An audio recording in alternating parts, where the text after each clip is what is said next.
Welcome to Chef Randy's The Cutting Edge. Today we're going to talk about the good old lobster tail. Right?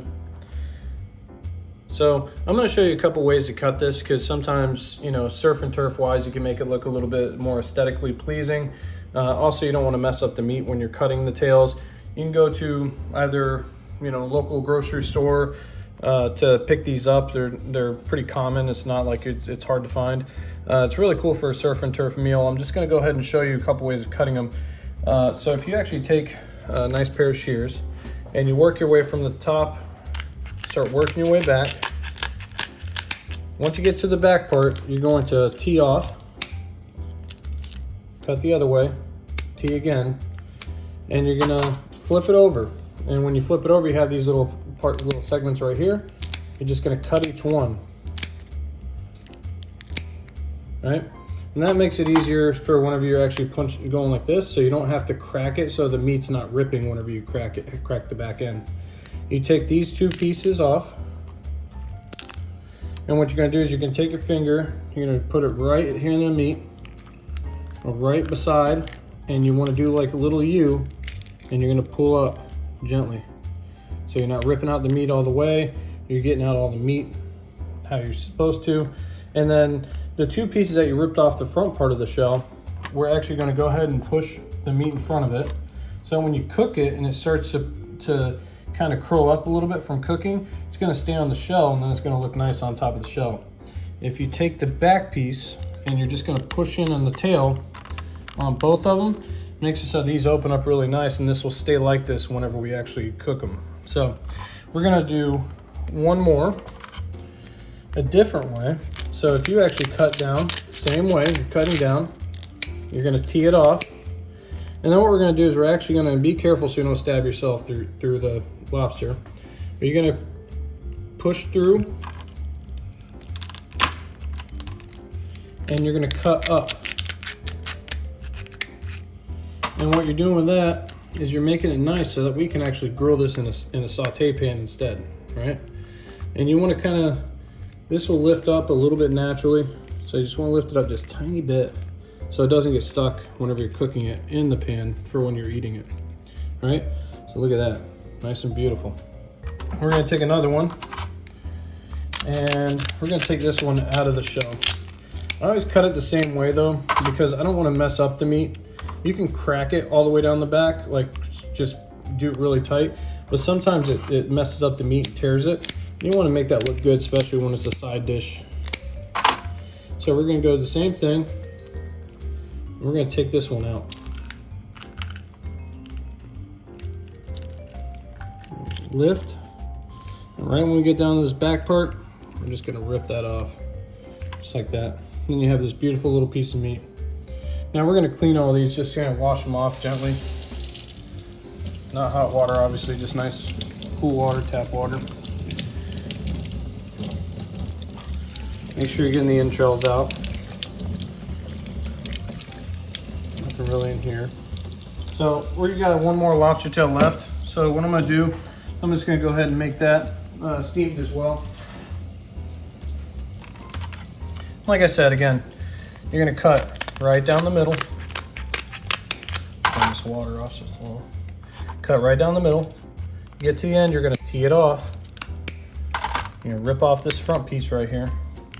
That's where the meat's going to lay. Flip it over. Cut the back. Like I said, you're just going to open up just a little bit. Stick your finger here. And like a little U push. And then you're just going to pull up gently. And you get all that meat out of there perfectly. Nothing left on the shell. So, we'll wash this off a little bit.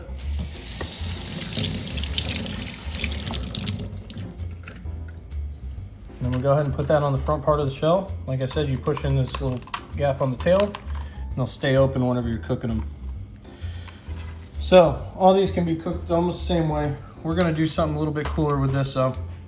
So if you actually take the lobster tail, and we're gonna cut right down the middle.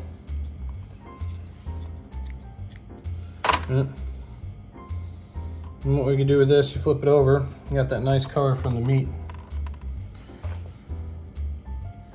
Same thing on this one. Right. And you can do like a little pinwheel on this, and it can go right on top of a steak of your choice, maybe like a fillet or something. So you want that nice coloring though. So when we do this, we're gonna line this up real nice. Let's go ahead and push through. And we're just using the skewer just to make it so that it stays nice. So whenever you cook it, you put it right on top of the lobster, or on top of your steak, and you're good to go. So now everything's nice and cut. We're gonna do a little bit of light seasoning. You can use pretty much anything you want. You do salt and pepper. You can just, whenever you're cooking it, just do nothing and then put a little bit of dash of paprika on it.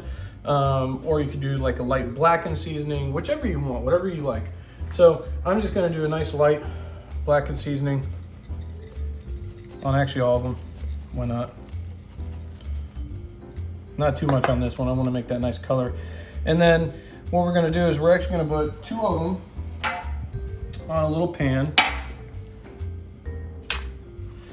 and we're going to open these up like this. We'll go this way on this one so that we can actually put the little pinwheel lobster on the same one, because they'll all cook about the same time. Put a little bit of water, and we already had this guy preheating. We're at 425 degrees in a convection oven, and we're just going to put it right in here. We're going to do about 6 minutes and see where we're at. So now what we're going to do is the other one we're going to grill, and I love doing these because I think it's got a little bit more flavoring. It's almost like poaching it too whenever you flip over the shell. But what we're going to do is we're going to put a little bit of butter in a nice hot pan. And we're going to go meat side down with the lobster. And we're just going to sear it. We're just going to get a nice sear on it for about a minute and a half. So now it's been a minute and a half. We're just gonna flip this little guy. Oh yeah, look at that. Perfect, nice sear. And what we'll do is we'll just add a little bit more butter in there. And it's gonna go around the shell. It's still gonna cook from beneath. And we're gonna cook this the rest of the time that we're cooking the other ones in the broiler at this time. So this guy's already done. Like I said, about a minute and a half on one side, get a perfect sear, flip it over. About 2.5 more minutes on the other side. Just let it cook from the bottom. Let the butter go around the lobster tail. Just gonna kind of poach it just a tiny bit. I'll put that bad boy over here, and we're gonna wait for the other ones to finish up when we got a couple more minutes. So we got about 12 seconds left or so. And then 9, 8, like I said, start with about 6 minutes. This is a convection oven. This thing's pretty strong, so sometimes it takes about 7, 8 minutes depending on what oven you have. So I'd rather be a little bit under and then leave it in a little bit longer afterwards than the other way around and have to start over all the way. But these look great. Look at that. So let's take these things. See how on the front the meat started to curl because it's cooked, but it's stopped in the shell. It looks nice on top of the shell. And then the fan of the lobster tail is nice and out, and that will look really good next to a steak. Look at that. And then if you want to put one on top of the steak and you have sides and so on the dish, that's where you're just going to put this bad boy right on top of a fillet. Then you just take the skewer out, and this will retain the shape just like that. So what else are we missing? The only thing we're missing on here, just a little bit of nice butter.